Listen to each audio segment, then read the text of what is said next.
DCG, Genesis were the adults in the room but didn't behave like it. Should they have known better? My colleague, the intrepid reporter/editor Nictor, recently wrote a column about how amateurish the crypto industry seems as details come to light from Sam Bankman-Fried's ongoing criminal trial. To some extent, you can almost forgive the crooked dealings at SBF's twin exchange and trading shop businesses. After all, FTX and Alameda Research were managed by a close-knit crop of longtime friends of SBF, who all had limited experience in finance and who were guided, seemingly, by the genuine utilitarian desire to make the world a better place. This is an excerpt from the Node newsletter, a daily roundup of the most pivotal crypto news on CoinDesk and beyond. You can subscribe to get the full newsletter here. Last week, during Alameda CEO Caroline Ellison's multi-day testimony, she admitted guilt to sending Alameda's business partners cookbooks and running a long-haul scheme to defraud FTX investors and customers, including deceiving CoinDesk's sister company Genesis, the lending subsidiary of Digital Currency Group. I'm not going to bite my tongue just because we share a parent organization.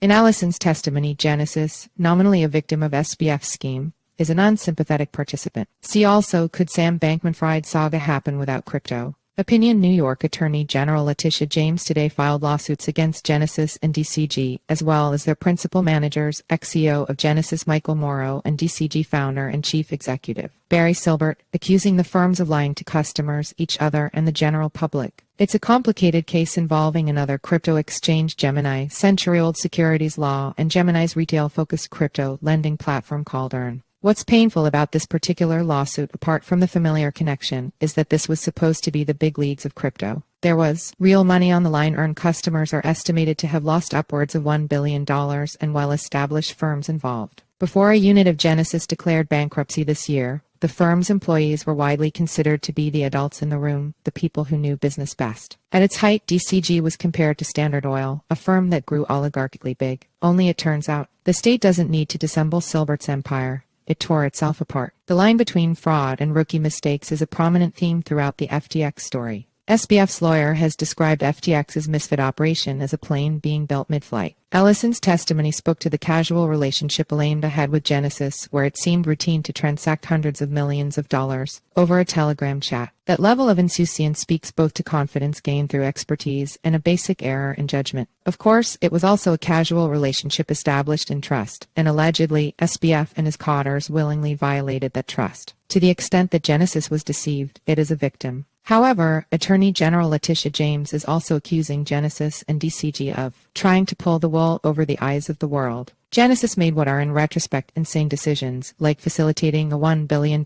swap of Do Kwon's rickety stablecoin for Bitcoin, and accepting the FTX casino token FTT as collateral for billions of dollars in loans that show poor risk management. Where things cross the line, James might argue, is when Genesis and DCG tried to hide their losses and mismanagement. At the center of this is a $1.1 billion promissory note DCG made to Genesis, allegedly used to conceal the firm's true financial health. At one point, Alameda accounted for 60% of Genesis' loan book, a worrisome concentration of risk made worse by the loans being undersecured. Winklevoss owned Gemini, also being sued by the Attorney General, knew as early as February 2021 that Genesis was risk-prone, yet entrusted its customers' funds to Genesis to earn yield for the supposedly low-risk Earn program. Is this amateur hour, or what we would expect of boardroom-level financial dealings in a hot market? Where James might overcomplicate things in her lawsuit is by grouping together a number of firms, many of which are feuding publicly, and splitting a number of arrangements into two distinct fraudulent schemes. The Gemini scheme, perpetrated by that legacy institution of crypto, lent money to a firm it supposedly knew it shouldn't, Genesis, and misrepresented its own offerings. Earn.